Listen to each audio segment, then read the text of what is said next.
सभी मित्रों को गुड मॉर्निंग। तो कल जो था हमने देखा था काल के बारे में। भूतकाल का जो परिचय जो था वो देखा था हमने।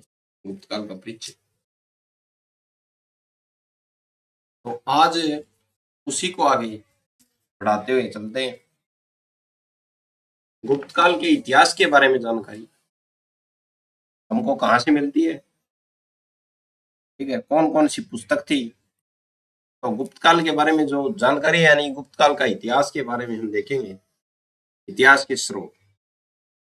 गुप्तकाल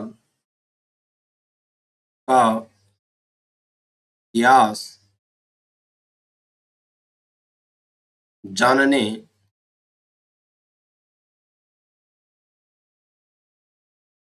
के स्रोत। स्रोत, ठीक है। कि हमको गुप्त काल के बारे में जानकारियां जो है कहाँ कहाँ से प्राप्त होती। तो इनको हमने बांट दिया। पहले तो हमने बांटा साहित्य में कि कौन कौन सी पुस्तकें जो थी ये बता रही हैं कि उस समय गुप्त काल कैसा था, शासन कैसा था। तो साहित्य में हमने दो भागों में बांट दिया साहित्य को। एक तो बांट दिया धार्मिक साहित्य और दूसरा बांट दिया हमने गैर धार्मिक साहित्य।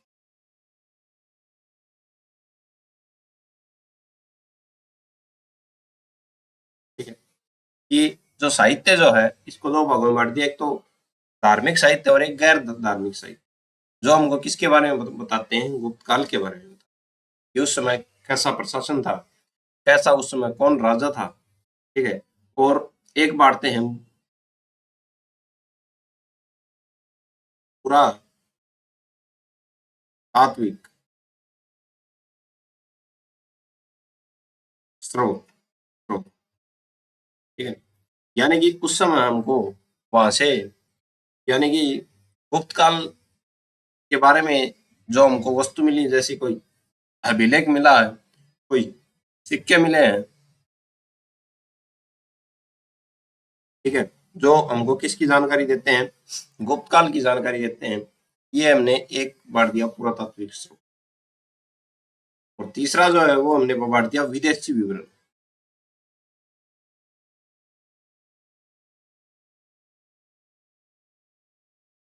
ठीक है। ये जो विदेश से जो कवि जो आए थे, जो यात्री जो आए थे, उन्होंने जो किताबें जो लिखी, जो अपना यात्रा वृतांत जो लिखा था, उसमें भी गुप्त काल के बारे में लिखा हुआ है। उनको भी देखेंगे कि कौन कौन था, किस किस ने गुप्त काल के बारे में लिखा। तो आइए सबसे पहले शुरू करते हैं हम साहित्य में धर्म। ठीक है। तो साहित्य, साहित्य द्वारा गुप्त काल की जानकारी।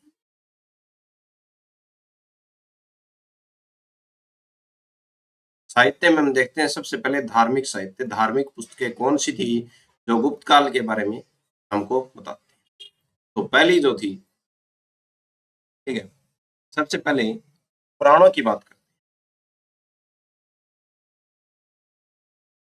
हैं। पुराणों में, ठीक है, पुराणों में कौन सी थी, एक तो जो वायु पुराण और एक विष्णु पुराण। और पुराणों का जो अंतिम रूप से जो संकलन जो है वो गुप्त काल के समय ही माना जाता है। तो पुराणों में विष्णु पुराण,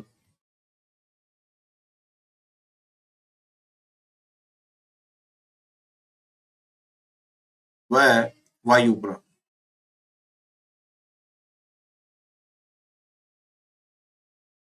ठीक है। ये हमको गुप्त काल की जानकारी देती है। गुप्त काल की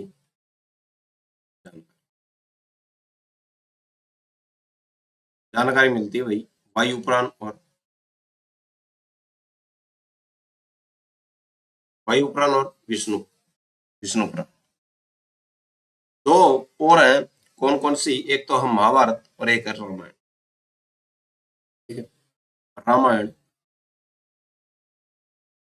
व महाभारत। से भी हमको गुप्त काल की जानकारी मिलती है।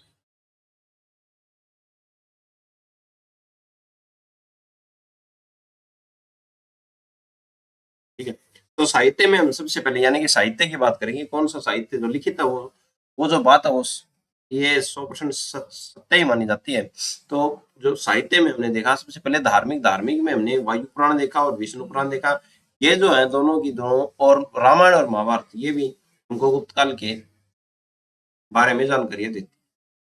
ये वह गैर धार्मिक कौन कौन सी बुक थी या किताबें जो थी, जो रचनाएं जो थी, जो हमको गुप्त काल के बारे में बताती हैं, उनको और देखेंगे। तो गैर धार्मिक साहित्य,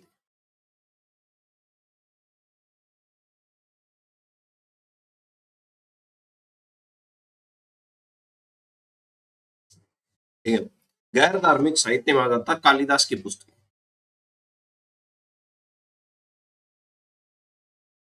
कालिदास की रचना, कालिदास को क्या बोलते हैं? भारत का शेक्सपियर।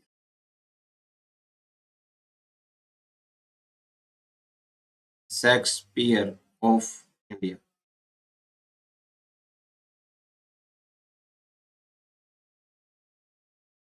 ठीक है, तो भारत का शेक्सपियर किसको बोलते हैं? कालिदास। अब दो फायदे हैं, दो फायदे क्या है? एक तो कालिदास को शेक्सपियर बोलते हैं, और कौन सी पुस्तक है इनकी जो गुप्तकाल के बारे में बताती है? ये पुस्तकों को भी ध्यान में रखें। कौन सा है? एक तो है मेघदूत,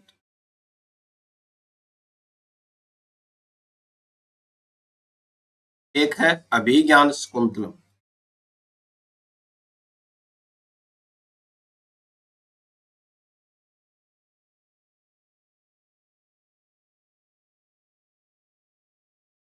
और एक है रघुवंश।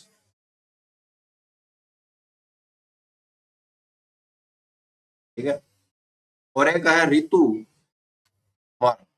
समारंभ। ऋतु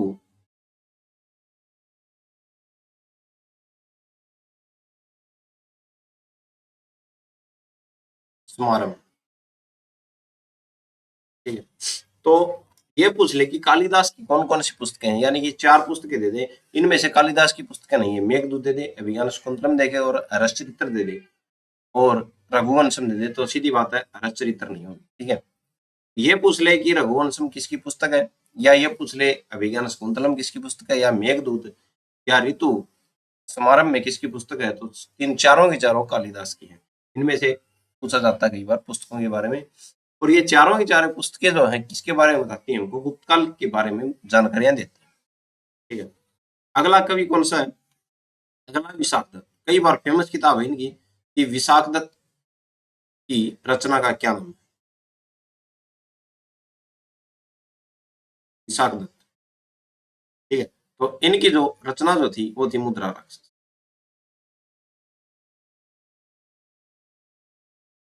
ठीक है, इससे भी हमको क्या मिलती है? गुप्त काल के बारे में जानकारी मिलती है। ठीक है, और जो एक और कवि थे जिनका नाम था शूद्रक। शूद्रक ये भी किताब बहुत फेमस किताब है, और शूद्रक जो कवि थे इनका नाम भी बहुत फेमस है। ठीक है, मरच कटिकम।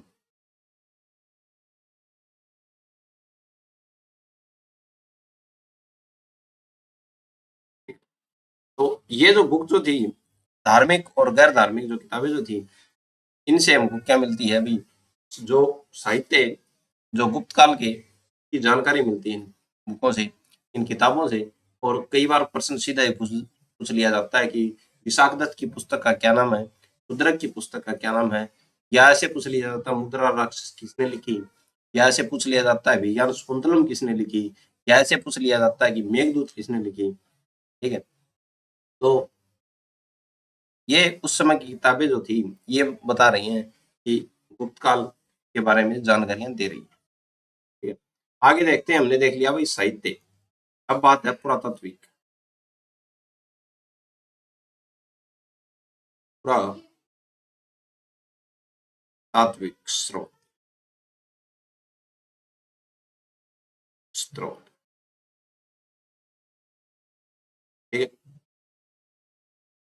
तो पुरातात्विक स्रोतों में हम देखते हैं सबसे पहले अभिलेख, कौन कौन से अभिलेख हमको क्या बता, ये गुप्त काल की जानकारी कौन सा अभिलेख देता, तो सीधी बात है सबसे पहले समुद्रगुप्त का अभिलेख,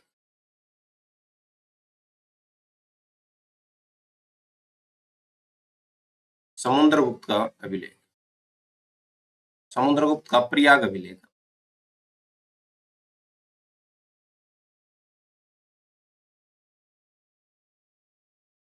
ठीक है। अगला जो अभिलेख है वो स्कंदगुप्त का, स्कंदगुप्त का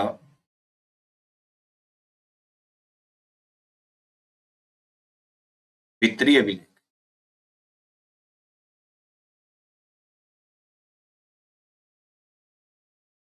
जो हमको गुप्त काल की जानकारी देता है। और एक अभिलेख है एरा अभिलेख,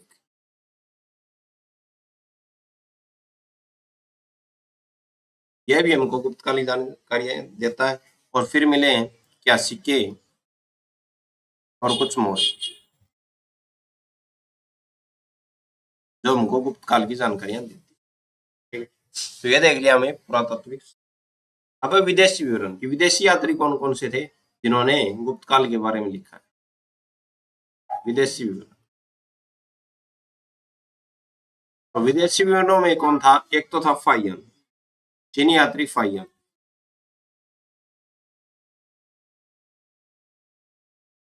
फाइयन चीनी यात्री, चीनी बौद्ध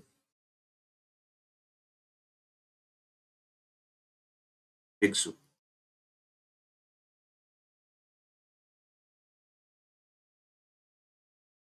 ठीक है।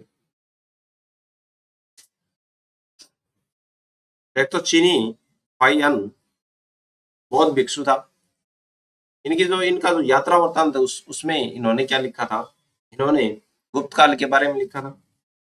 और एक है हवेनसा, हवेनसा,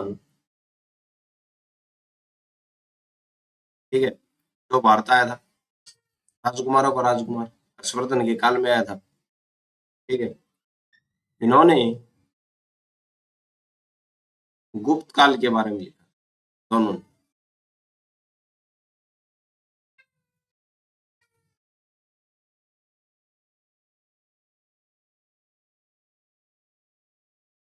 ठीक है। तो दो पुस्तकें फाके की और शिव की, जो ये पुस्तकें इनमें इनमें जो गुप्त काल के बारे में जो जानकारियां हैं वो, ठीक है।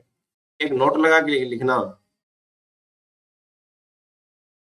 नोट में क्या है, नोट में है चंद्रगुप्त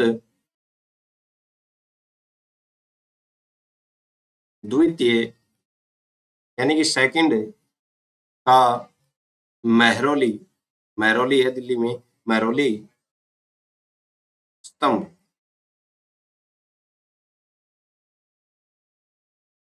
कहाँ पे, दिल्ली में, ठीक है। जो आज तक,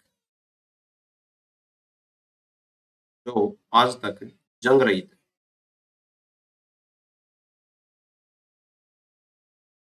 जंग रहित है।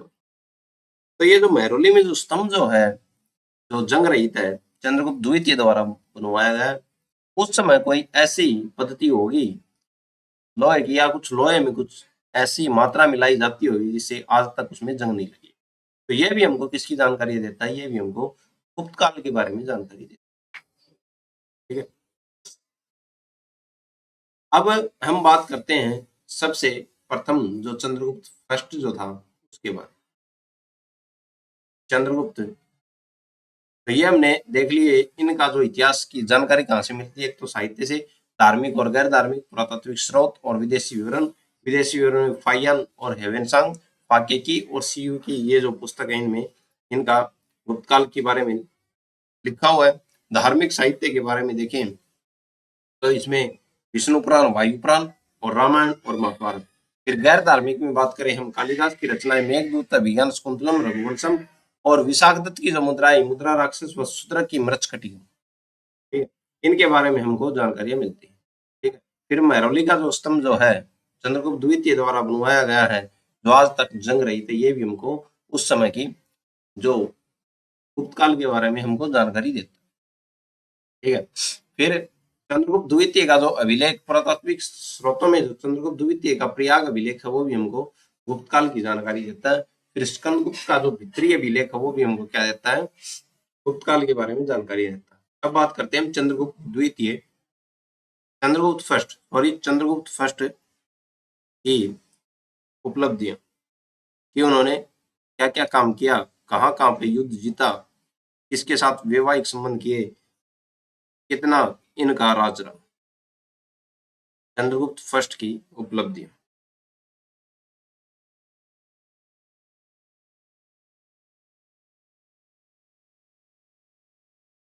ठीक है।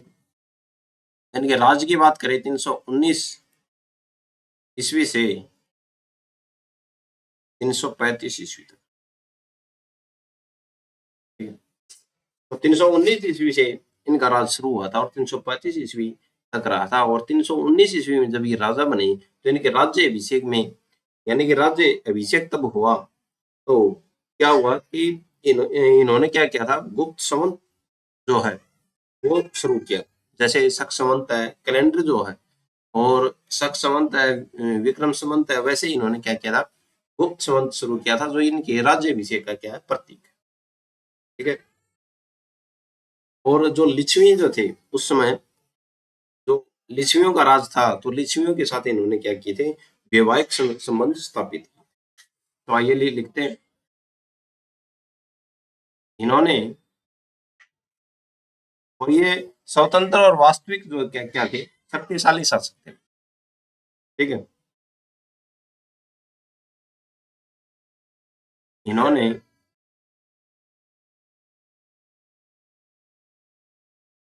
गुप्त संबंध स्थापित किया, स्थापना की, गुप्त संबंध की,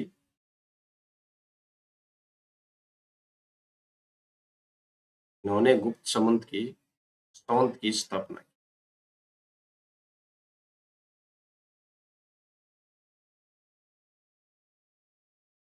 जो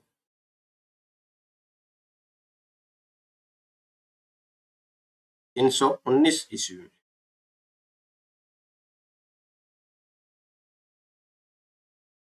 में की थी। ठीक है। जो इनके राज्याभिषेक, राज्याभिषेक का क्या है, प्रतीक प्रतीक था। लिच्छवियों के साथ इन्होंने क्या किया, वैवाहिक संबंध स्थापित।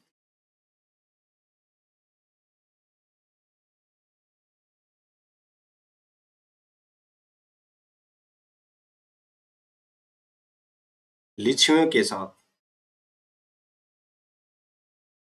वैवाहिक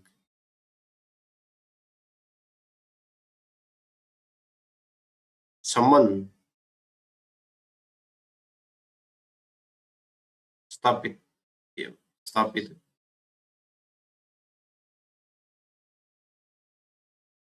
ठीक है। जो लिच्छवियों के साथ इन्होंने क्या किया, वैवाहिक संबंध स्थापित, क्योंकि राज्य विस्तार, लिच्छवियों से कोई खतरा नहीं रहे, और जब भी युद्ध होता है तो लिच्छवी इनका साथ, लिच्छवियों के साथ जब भी युद्ध होता है तो ये इनका साथ। साम्राज्य का विस्तार करने, अब इनका साम्राज्य विस्तार, इन्होंने, चंद्रगुप्त फर्स्ट ने इनका साम्राज्य विस्तार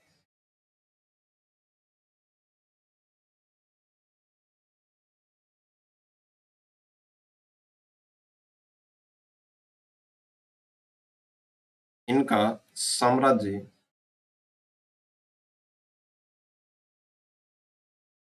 विस्तार वैशाली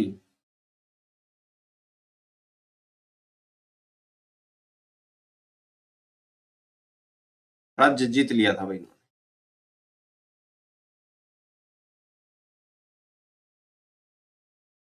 ठीक है।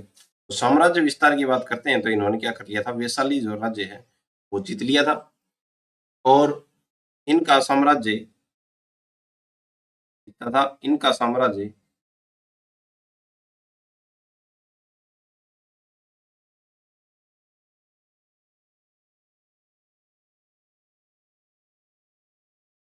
इनका साम्राज्य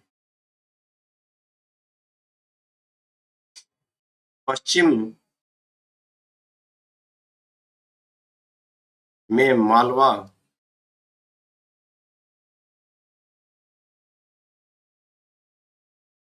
से मगध तक था।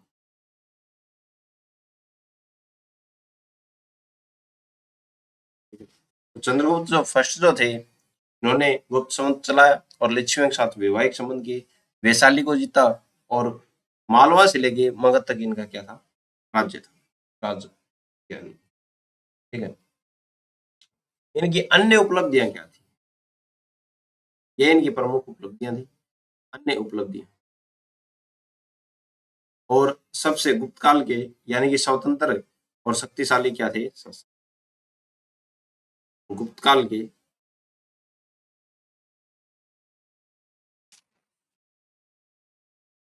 गुप्त काल के वास्तविक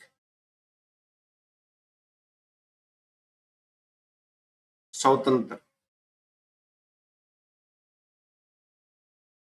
वह शक्तिशाली शासक।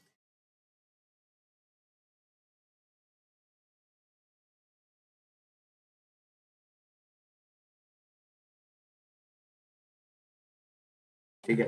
वैसे तो इनके बाद और भी शक्तिशाली थे, लेकिन ये जो थे चंद्रगुप्त फर्स्ट जो थे, ये वास्तविक संस्थापक थे। इन्होंने चंद्रगुप्त जो गुप्त है, गुप्त काल के वास्तविक संस्थापक थे। ठीक है। और स्वतंत्र थे और शक्तिशाली थे। ठीक है। वैसे समुद्रगुप्त का जो राज था वो बहुत था। ठीक है। तो चंद्रगुप्त के बारे में ये जो थी महत्वपूर्ण उपलब्धियां थी।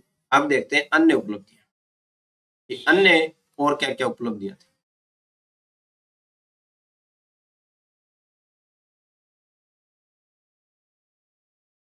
तो अन्य जो उपलब्धियां हैं उसके बारे में देखते हैं हम। इसने महाराजा धीराज की उपाधि धारण की।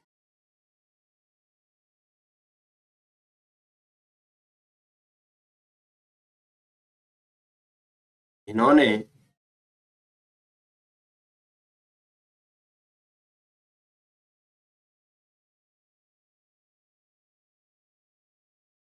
महाराजा धीरज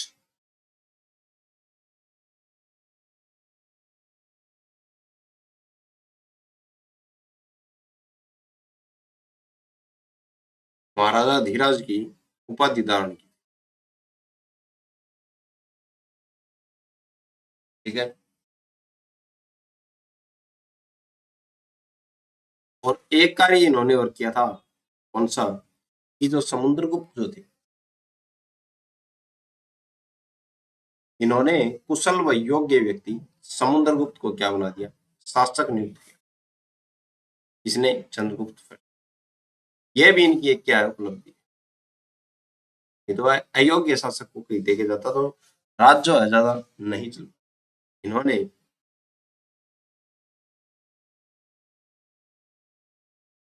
कुशल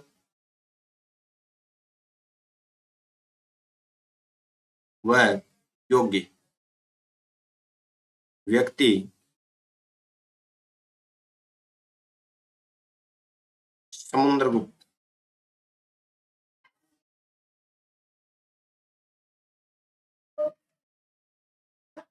समुद्रगुप्त को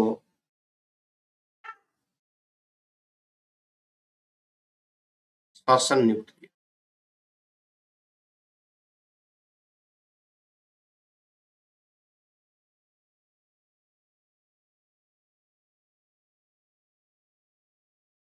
ठीक है।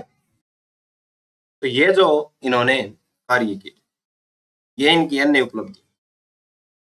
ठीक है। अब बात करते हैं समुद्रगुप्त के बारे में। चंद्रगुप्त की हमने उपलब्धियां देखी, इन्होंने क्या क्या कार्य किए, कहाँ कहाँ तक इन्होंने राज्य का विस्तार किया, वो हमने देखा।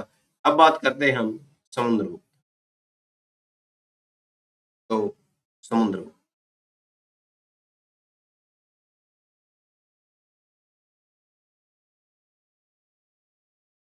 समुद्रगुप्त काल है इनका 335 ईस्वी से।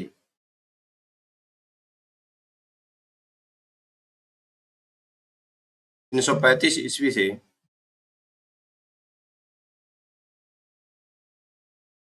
375 ईस्वी।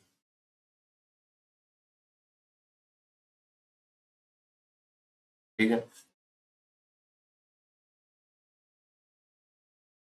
समुद्रगुप्त साम्राज्य विस्तार, पाटलिपुत्र केंद्र बिंदु, कुछ अपर्याप्त शासन था दक्षिण में। ठीक है। तो इनका जो राज्य विस्तार जो था पाटलिपुत्र में, तो इन्होंने बना दिया केंद्र, राजधानी बना के। केंद्र बिंदु कहाँ पे था? पाटलिपुत्र। और दक्षिण में भी इन्होंने क्या किया था? दक्षिण में भी इनका राज्य विस्तार। ठीक है। तो जो समुद्रगुप्त है, इसके बारे में जो हम जानकारियां देखेंगे उनको एक बार विस्तार से बता दें। ठीक है। सबसे पहले देखेंगे इनका राज्य विस्तार, साम्राज्य।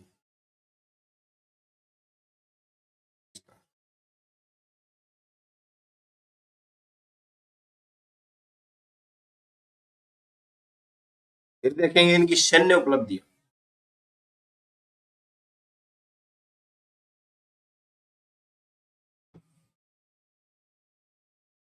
सैन्य उपलब्धि।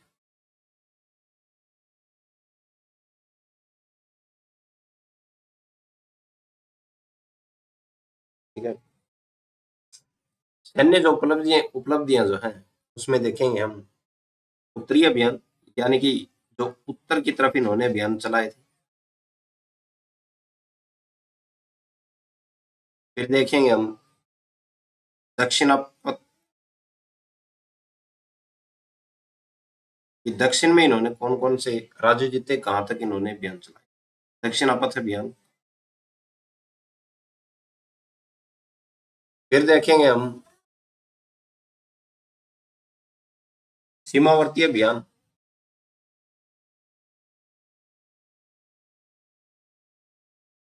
सीमावर्ती अभियान।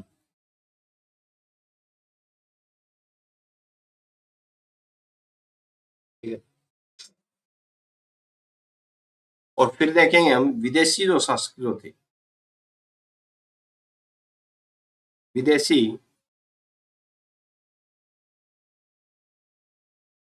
शासकों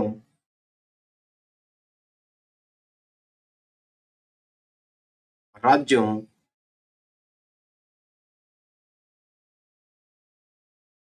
पर विजय। इसके द्वारा समुद्रगुप्त।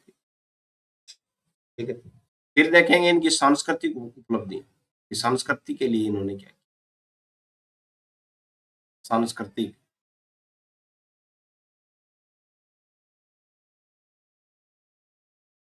उपलब्धियां, उपलब्धि। फिर देखेंगे धार्मिक उपलब्धि, धर्म, धर्म के लिए इन्होंने क्या किया, कौन कौन सा धर्म उस समय विद्वान था। धार्मिक उपलब्धि। और आखिरी में देखेंगे इनका उत्तराधिकार, उत्तराधिकार।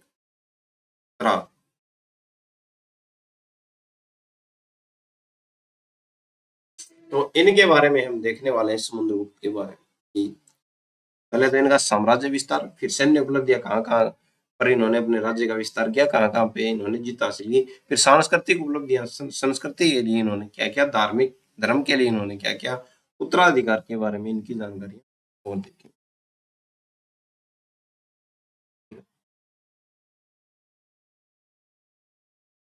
तो सबसे पहले हम शुरू करते हैं साम्राज्य विस्तार।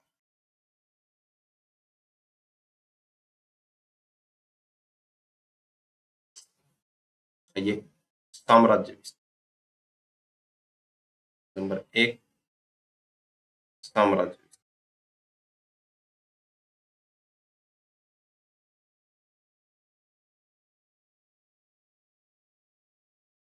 साम्राज्य विस्तार के बारे में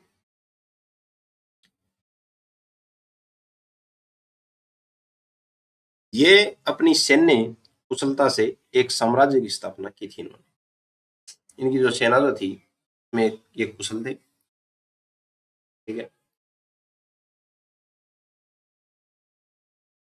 इनके काल में राजनीतिक एकीकरण देखा। ठीक है।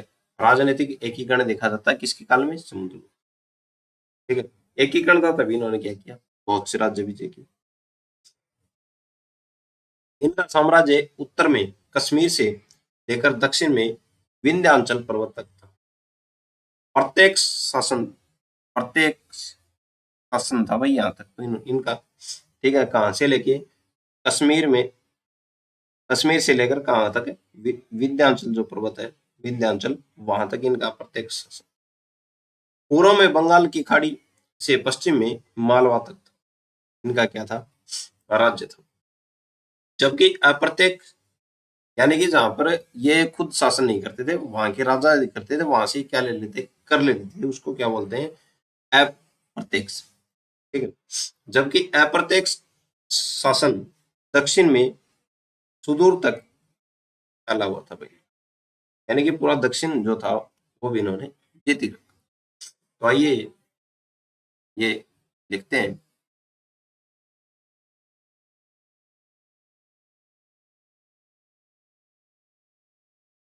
इन्होंने, यानी कि समुद्रगुप्त ने, समुद्रगुप्त ने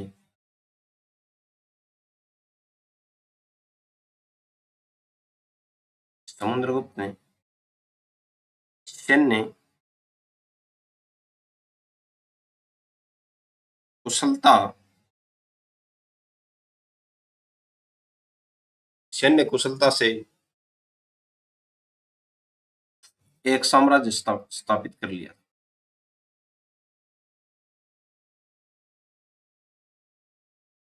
ठीक है। साम्राज्य स्थापित कर।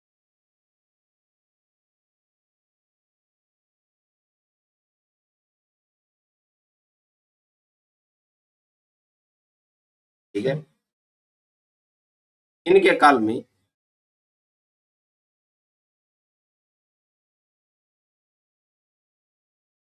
राजनीतिक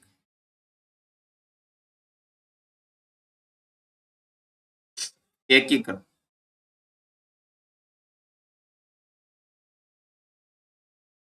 देखा गया। ठीक है। इनका शासन, इनका साम्राज्य,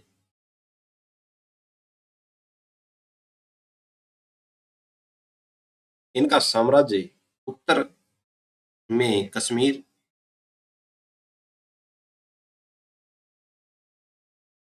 से लेकर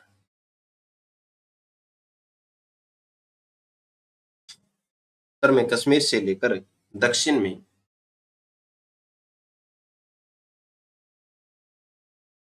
विंध्याचल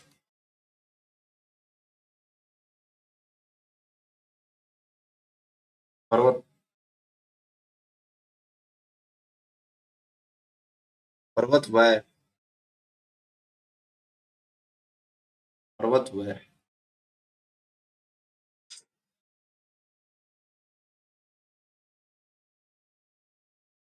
पर्वत वह पश्चिम में, पूर्व में बंगाल की खाड़ी,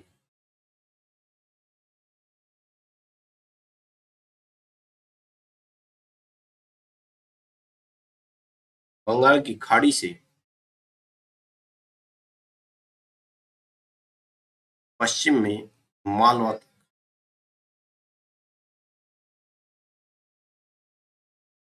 मालवा तक फैला हुआ था।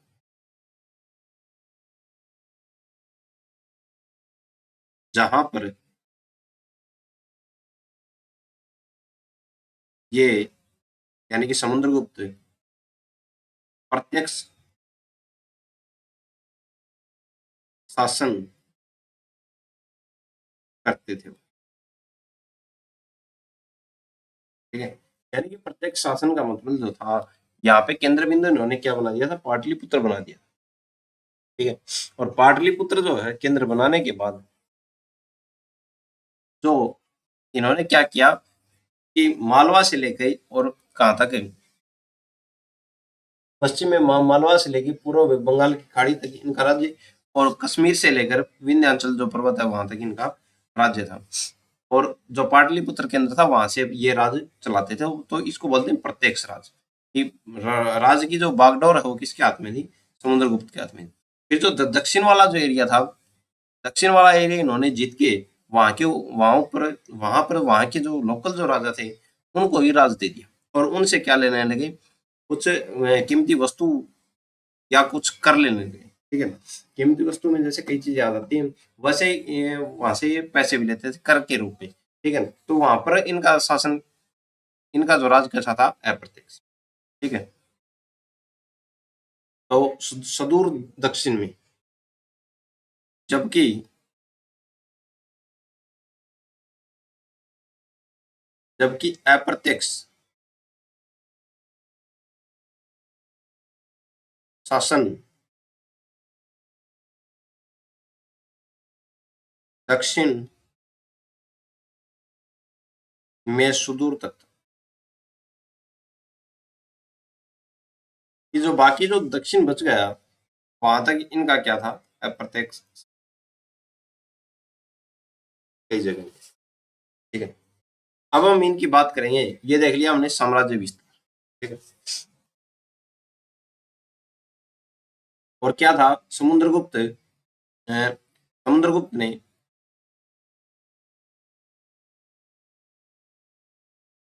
समुद्रगुप्त ने पाटलिपुत्र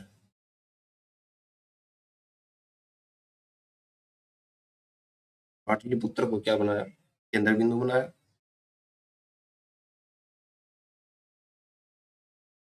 केंद्र बिंदु बनाया। ठीक है, केंद्र बिंदु क्या था इनका, पाटलिपुत्र। ठीक है, वहां से प्रत्यक्ष राज और अप्रत्यक्ष राज ये करते थे। प्रत्यक्ष व अप्रत्यक्ष